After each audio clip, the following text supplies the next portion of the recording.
Supreme കോടതിയിൽ ഗവർണർക്കെതിരായ ഹർജി പിൻവലിച്ച് സംസ്ഥാന സർക്കാർ. ബില്ലുകൾ ഒപ്പിടാതെ അനിശ്ചിതമായി നീട്ടുന്നതിനെതിരായ ഹർജിയാണ് പിൻവലിച്ചത്. തമിഴ്നാട് സർക്കാരിന്റെ ഹർജിയിൽ നേരത്തെ സുപ്രീം കോടതി ഉത്തരവ് വന്ന പശ്ചാത്തലത്തിലാണ് നടപടി. സമാനമായ ഹർജിയായതിനാൽ മുന്നോട്ട് പോകാൻ ആഗ്രഹിക്കുന്നില്ല എന്നാണ് സർക്കാർ പറയുന്നത്.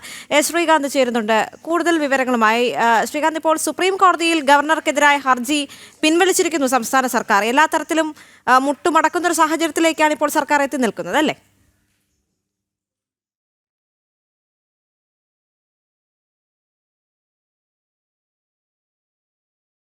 സാങ്കേതിക നടപടിക്രമം മാത്രമാണ്.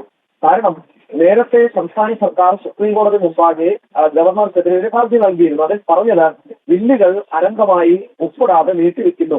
ഇത് സർക്കാരിന്റെ പ്രവർത്തനത്തെ അടക്കം സാരമായി ബാധിക്കുന്നു എന്നുള്ളതായിരുന്നു സർക്കാർ ചൂണ്ടിക്കാണിച്ചത്. അതിന്റെ അടിസ്ഥാനത്തിലാണ് ഇതിന്മേൽ ഇപ്പോൾ ഹർജിയുമായി സുപ്രീം കോടതിയെ സംസ്ഥാന സർക്കാർ സമീപിച്ചത്. അത് പിന്നീട് ഇതേ സമയത്ത് തന്നെ തമിഴ്നാട് സർക്കാരും സമാനമായ രീതിയിൽ ഒരു ഹർജിയുമായി കോടതിയെ സമീപിച്ചിരുന്നു.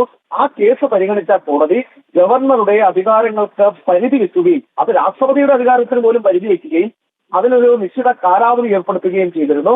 അങ്ങനെ സുപ്രീം കോടതിയിൽ നിന്നും ഗവർണറുമായി ബന്ധപ്പെടുത്തുകയും ചെയ്തിരുന്നു.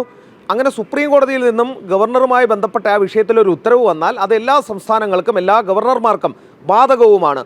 അപ്പോൾ പിന്നീട് പ്രത്യേകമായ ഒരു ഹർജിയുടെ ആവശ്യമില്ല എന്നുള്ളതാണ് വസ്തുത. അതിൻ്റെ അടിസ്ഥാനത്തിലാണ് സംസ്ഥാന സർക്കാർ ഈ ഹർജി ഇപ്പോൾ പിൻവലിച്ചിരിക്കുന്നത്. അത് സാങ്കേതികമായ ഒരു നടപടിക്രമം മാത്രമാണ്.